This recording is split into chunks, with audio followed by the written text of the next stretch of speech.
পরিষ্কার কথা, কাদিয়ানীদের পক্ষ যারা নেবে, রাশেদ খান মেনন গোটা বাংলাদেশে অবাঞ্ছিত ঘোষণা করেছি। মুরগিচোরা শাহরিয়ার কবির যেখানে পাওয়া যাবে জুতা দিয়ে বাইরে সোজা করে দিতে হবে।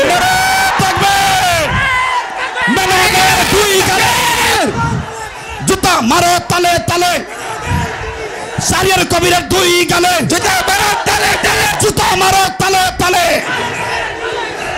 আমরা পরিষ্কার ভাষায় বলতে চাই, রাশেদ খান মেনন, হাসানুল হক ইনু, মুরগিচোরা শাহরিয়ার কবির গং, এই ইনু আর মেনন নৌকার খয়রাত নিয়ে এমপি হয়ে সংসদে গিয়ে খতমে নবুয়তের বিরুদ্ধে কথা বলবে আর কাদিয়ানীদের দালালি করবে।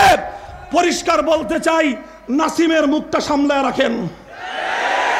যদি নাসিম আপনার দলের মুখপাত্র হয়ে থাকে আর ওটাই যদি হয় আপনার দলের বক্তব্য, আমরা আগামী 5ই মে শাইখুল ইসলাম আল্লামা শাহ আহমদ শফির ডাকে আবার শাপলা চত্বরে যাব,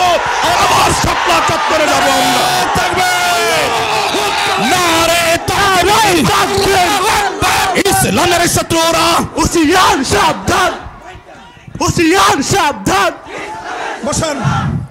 বসেন, কথা হবে আজকে পরিষ্কার। এটা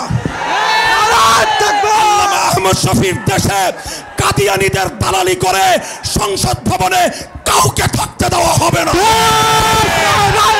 যদি আরেকটা যুদ্ধের প্রয়োজন হয়, আবার শাপলা চত্বরে যেতে কারা কারা প্রস্তুত? সপ্তাহের মধ্যে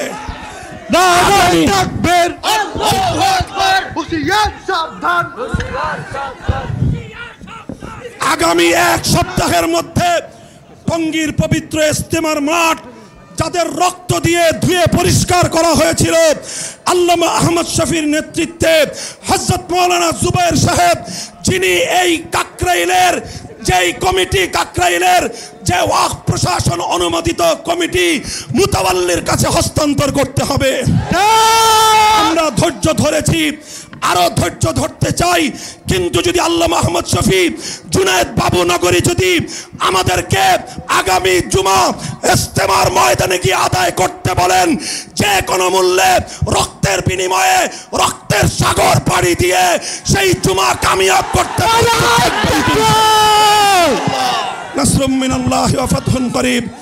দেখা হবে আবার যুদ্ধের ময়দানে ইনশাআল্লাহ। শাহরিয়ার কবিরের গালে গালে, আমরা সকলেই সহ্য সহকারে শুনি। আমাদের উত্তরা টঙ্গী এলাকার উলামায়ে কেরামের পক্ষ থেকে মামুনুল হকের কণ্ঠে কণ্ঠ মিলিয়ে বলতে চাই, উত্তরা এলাকা এবং টঙ্গী বৃহত্তর টঙ্গীর উলামায়ে কেরাম ইনশাআল্লাহ সর্বাগ্রে নেতৃত্ব দিয়ে টঙ্গীর ময়দানকে নিষেধাজ্ঞা মুক্ত করবেই ইনশাআল্লাহ। নারায়ে তাকবীর, আল্লাহু আকবার, নারায়ে তাকবীর, আল্লাহু আকবার।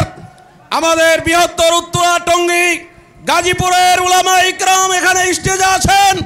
মাওলানা মাসুদুল করিম সাহেব ঘোষণা দিয়েছেন, আমরা বৃহত্তর উত্তরা এলাকার ঘোষণা দিচ্ছি, ইনশাআল্লাহ ডাক আসলে আগামী জুমা আমরা ইনশাআল্লাহ টঙ্গীর ময়দানে পড়ার জন্য কারা কারা প্রস্তুত আছি।